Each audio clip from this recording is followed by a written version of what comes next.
Achoo! My editor has begged me not to do this because the aura debt is crazy. You ready? When Carlos C goes to Italy, who you gonna call? Roy Hodgson! Okay, I'm gonna give you a little peek behind the curtain. I have struggled with this video. I really don't want to make another Šeško or Gyökeres. Who's better? Because I'll just rip my own eyeballs out. I don't want to preview next season's tactics because there's still nearly 60 days until the first game and we don't even know who our players will be. Could I do a Gordon or a Leao breakdown?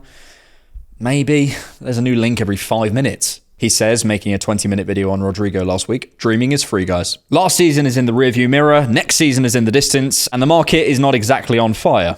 Even if in the process of making this video, some news drops, maybe a Šeško bid, it's not going to be someone holding up a shirt. So, Carlos Cuesta goodbye speech? I put my conundrum to you guys on Patreon, where you get every single one of these videos a day early, by the way, and X, and the response was interesting. A lot about the market, of course. Someone desperate to hear about Karl Heinz's journey for some reason. But actually, a lot of it was pretty, I would say, existential in theme. Are we falling behind? What's happening this window? What happens if Mikel doesn't win next year? Why are our fans like this? Do we need another dog called Draw? Give us some certainty, please. I suppose if you boil it down, we're all asking, where are we, Arsenal, right now? Maybe in this mini gap, we're all getting our reflective hats on, and maybe rightly so. So if that's what you guys want, let's do it. Because existential angst through the lens of Arsenal, I've got you covered. If you hate a waffly TDK video, this one is not for you. I've seen a number of Arsenal fans frustrated at the perceived inactivity so far this summer window. Social media attacks, and I think just trying to fill a content quota for some. But you don't need to look far to find a ranting video or frustrated post aimed at the club, especially now the fixture list is out, and Arsenal have, according to Opta, statistically the second hardest start in the league behind United. And to be fair, I'd be lying if I said there wasn't a small part of me, what's that meme?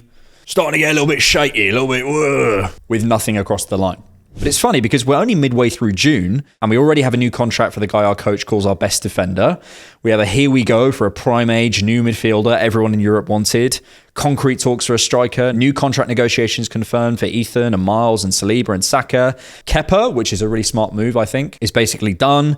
We hear about new wing targets every day and we're even getting reliable defensive links to the likes of Gehi and Hato. As of recording, there's only 13 or 14 actual days gone of an 86-day transfer window. We have a new exec team and the Club World Cup is complicating matters too. And this is a slow window now. I remember the Petr Cech summer, guys. However, while I probably broadly sit on that side of things, I think that's a bit blinkered, or at least maybe not really hearing where the frustration is coming from. Ultimately, only one thing I said is actually across the line. And for many, the trust in the club is eroded when it comes to getting things done in recent times. We're monitoring the situation FC, exploring options FC. And I know we joke, but it comes from somewhere, right? Some expected us to rocket into this summer with 2 or 3 signings confirmed immediately. And maybe fair enough. And the Šeško Gyökeres situation, although I don't want to wade into it from a football perspective, is kind of case in point here. First, there's what I personally think. And I do reject this framing that Arsenal are somehow deciding between Šeško and Gyökeres in the way that some people, I think, have taken it. I.e. that Arteta and Berta and the analytics team are sat somewhere in London right now going, yeah, but have you seen this clip? Yeah, it looks really good in this clip. I wonder about Gyökeres because they haven't made their mind up on the talents. Look, what do I know? But I find it really, really hard to believe that a multi-million-pound institution with professional recruitment teams don't at least have a preference of who they want. My opinion, and what I hear, is that it's Šeško, but that's not really the point I'm making. And if you won't take it from me, after Newcastle on the penultimate game week, Arteta himself said of the summer that the plan is done, and the time will be dictated by many parties, many circumstances that unfortunately we don't control. What I think is happening right now is we're waiting for the outcome of other deals. Because if we end up signing, let's say, Rodrigo for £80 million, does that affect our ability to pay bigger upfront fees for either player? Do we need to renegotiate payment terms? What does it mean for Martinelli's future and therefore the budget?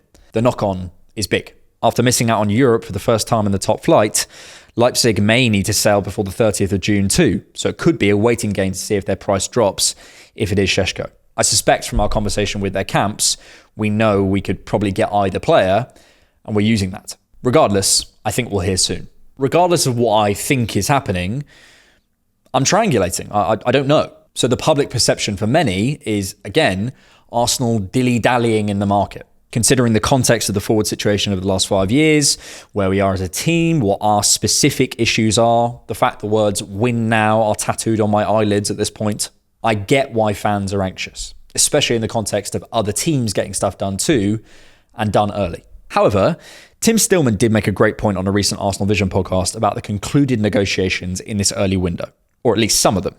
Trent was free. Aït-Nouri had 1 year left on the deal. Cunha, Frimpong and Huijsen were all release clauses. Ryan Cherki was a verbal agreement or release clause, depending on who you believe. Matthias Tell was a renegotiated pre-existing agreement, and so on. When you look down the list, as Tim noted, a lot of those confirmed are relatively simple negotiations. We see others doing stuff, and that's frustrating, and a lot of the negotiations aren't particularly tough. Also, when the real needle movers for us haven't really moved, except maybe Trent and Wirtz, who I don't think we were going near anyway, especially not at the price point for Wirtz, but that's a different conversation. I find it hard to get too wound up, especially in mid-June. And let's not forget, Arsenal are trying to do something very, very tough this summer.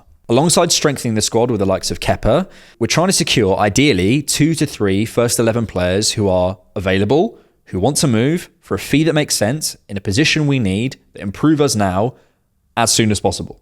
We're talking about 5, 10 players maybe on the planet who can definitely guaranteed do that for us.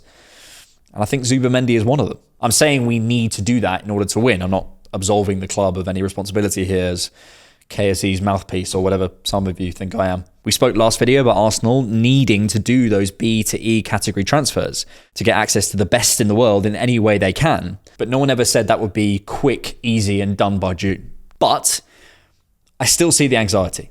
And it's not just transfers. So what is it?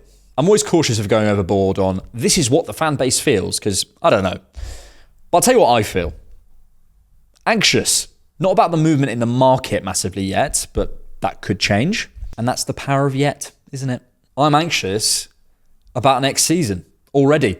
I want us to win. I'm desperate. And it puts me on edge having so many unknowns.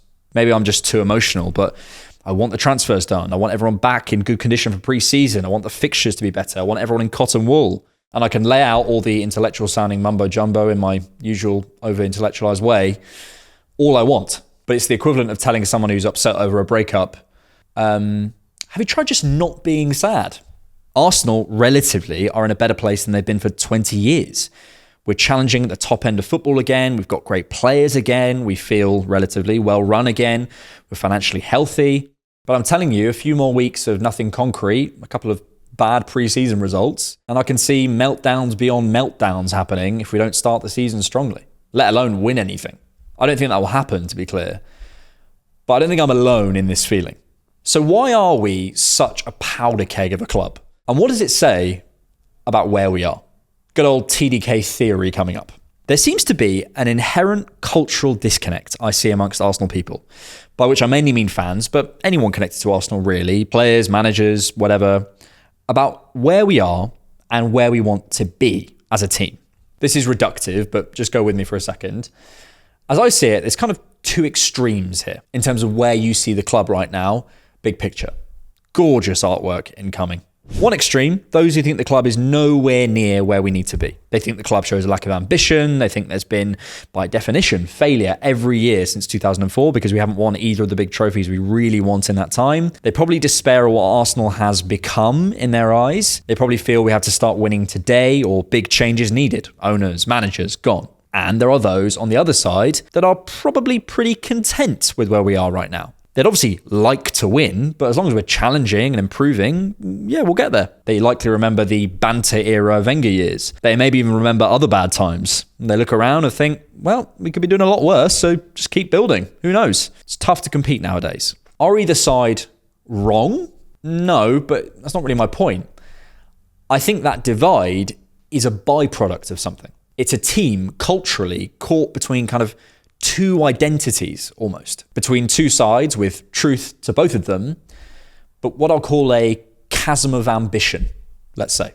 Every club has a variance of expectation within it, of course. But I think we have a particularly pronounced one as a natural consequence of being a club who don't have the historical trophy haul of the best ever clubs, maybe aren't the absolute financial powerhouse of all powerhouses, but have touched it for significant periods. We know what it tastes like, we want more, but do we believe that it's our rightful place? We're a club who theoretically perceive themselves as having the ambition to win everything every year, or at least try, who have the money in the richest league in the world, but who don't quite have the pedigree of doing so, especially recently. And so you're caught between two places, and it creates this gap, I think. Put it this way.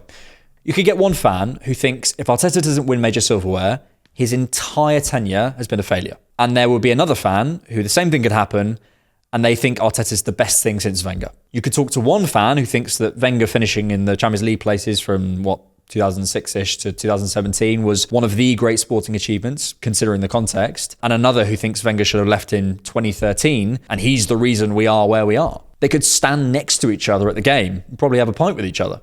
Again, being reductive here, Real Madrid don't have that chasm of expectation by and large. You stop a Madrid fan in the street, 95% of them, I know, because I know some of them, will tell you win the league, win the Champions League, or big questions. And on the other side, as far as I'm aware, there's not swathes of Crystal Palace fans who view the FA Cup as, papering over cracks because they didn't get into Europe this season in another route, with the other half just, buzzing not to get relegated. Look, there are other clubs, of course. Man United are probably a good example of another club where that chasm is pretty big. But we're in a relatively exclusive club here. And so where am I going with this? Well, maybe all of these factors, the transfer anxiety, this feeling we have where we have to win now, the infighting, the disappointment with the ambition, the panic ahead of next season, this chasm of expectation, as I'll call it. Jamie Carragher said something last season, which I do agree with. It feels like Arsenal are always one game away from crisis. Why is that? And it brings us back to the question, where are we? I don't want to call it an identity crisis because, it's just my opinion. But I do think there's a reason these things are happening at Arsenal kind of simultaneously. And I think it goes beyond Arteta. What club, secure in their identity, thinks we have to win next season or all our players will leave and we might not get back there? Do we believe we're an elite club if that's the case? I know to some degree that's how I feel, and I don't think that's massively unique. What secure club and fan base thinks we haven't signed anyone by June the 19th? We've got to panic. Okay, maybe it's just fans spending too much time doom scrolling, but give me a month and I'm sure a lot of you will feel pretty similar. What club, other than a very few, would see a manager with their best ever win rate, ever, and be validly asking questions about when his time is up? Is this powder keg, this reactivity I see, just about Arteta and the project, or is there something wider? I don't know. We could lean further into this identity crisis chat here, dye our hair blue and get a sports car or something. But for me, I just want to plot a route out to clearer expectations and sunnier skies for Arsenal. Maybe you want to stay here and beard stroke with me. I don't. I want Arsenal to aim to be the best club in the world. That's where I see it. And I believe in my heart we can get there if we make the right strategic decisions. Deluded as you may think I am, long as it may take. I don't want to spend my life dealing with an Arsenal identity crisis every time something goes wrong. We need to get smart about where we are, who we are, and where we want to go. We're not Ned Stark or Robert Baratheon season 1 of Game of Thrones.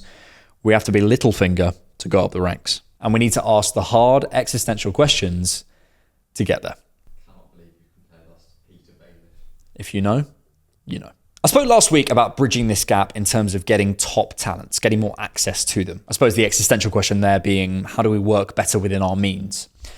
And now I want to ask two more to end this.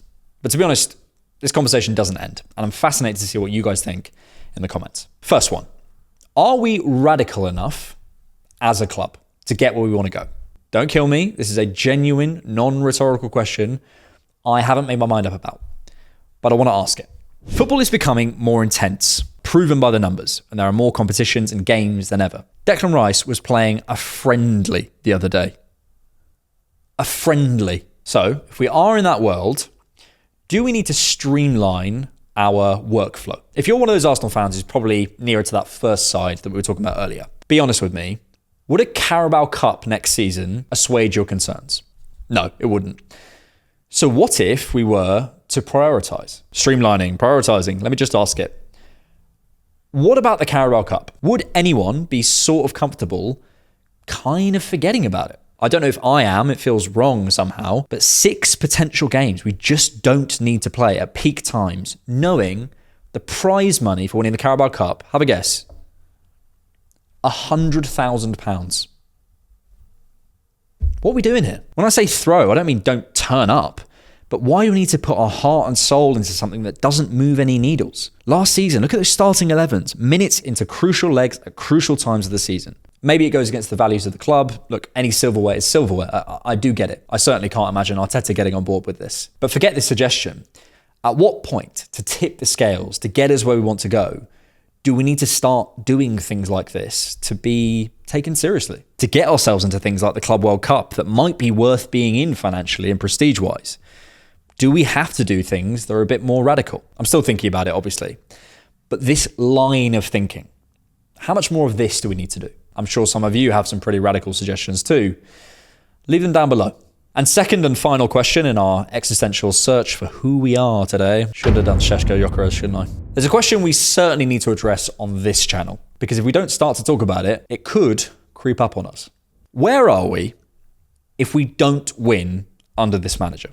Arsenal Football Club keeps spinning. Arsenal FC, not Arsene FC, not Arteta FC, Arsenal. We'd still play football. The Emirates would still be there. I'd still make Arsenal content. I know. But I'd talk about another manager and probably not criticise him as well. Thanks, Josh, for the money. Can you up it a bit, please? Joking aside, I'm talking again about our identity.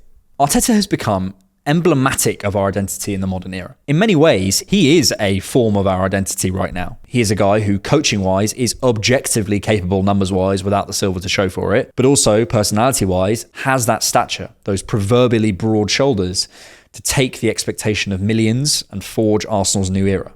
That's not easy. We found a guy, better, an ex-Arsenal captain, who, whatever you think of him, is at least close to getting the club back to where it belongs, if that's where we think it belongs. Someone who, again, could go beyond Wenger. For many, and certainly me, future success under Arteta on this linear trajectory is almost felt inevitable at times. I've definitely allowed myself to be swept up in the idea that this team, okay, we're not there yet, but we're going somewhere, and that's the important part. And that in itself is an identity, something we'd certainly lost in the short period before he arrived. The saviour, the prodigal son, Wenger's acolyte, Pep's apprentice, all the story beats are there. With Wenger, it felt our story in the later years was a desire to get back to something. But with Arteta, I think we sense a team and an era we could have. Maybe that promise explains the time he's been given, but also maybe some of the desperation for this to work and work soon in the now. Because again, if it doesn't work and he goes, because he'd have to, where are we? That 5-phase plan gets mocked, but it's given us a roadmap. Just get another manager. Yeah, okay. Another manager who is an ex-Arsenal captain, who is rated as highly as he is in the game, with the pedigree and coaching quality that Mikel has, at the age he is. Yeah, they just pop up every 5 minutes, do they? I'm being facetious, but even if you don't like him, be serious. This is a unique situation. Arteta's exit, should it need to happen, might just be reduced to, well, didn't win any silverware, so it's a formality. But there's some big questions to answer. So we come back to it. Where are Arsenal right now? In the market and the everyday, trying, active. I think we'll hear something soon. Where are we this season? We're going for the big ones again. We go again. In Europe, we're back at the top, not where we want to be, but competing again. And don't let disappointment hide progress last year. But more widely, we're doing our best to compete at the most competitive time football has ever seen, in my view. And maybe, because of all the things we've spoken about, we have a bit of status anxiety. And when we look a bit deeper, that could explain some of the things we see, including our frustration at this Šeško Gyökeres situation. An ever-changing landscape requires an ever-changing set of parameters to judge the team and institution, but it also requires a proper sense of who we are. This summer, Arsenal need to show us they share the same goals, because I and a lot of fans know exactly where we want to go, even if we're not there yet. And ideally, for our collective blood pressure, they'll do it pretty soon. Thanks so much for watching. If you like The Different Knock, you can support us on Patreon and get ad-free early access to each video for just £3 a month. Or for one-time support, you can buy us a coffee. Links are in the description.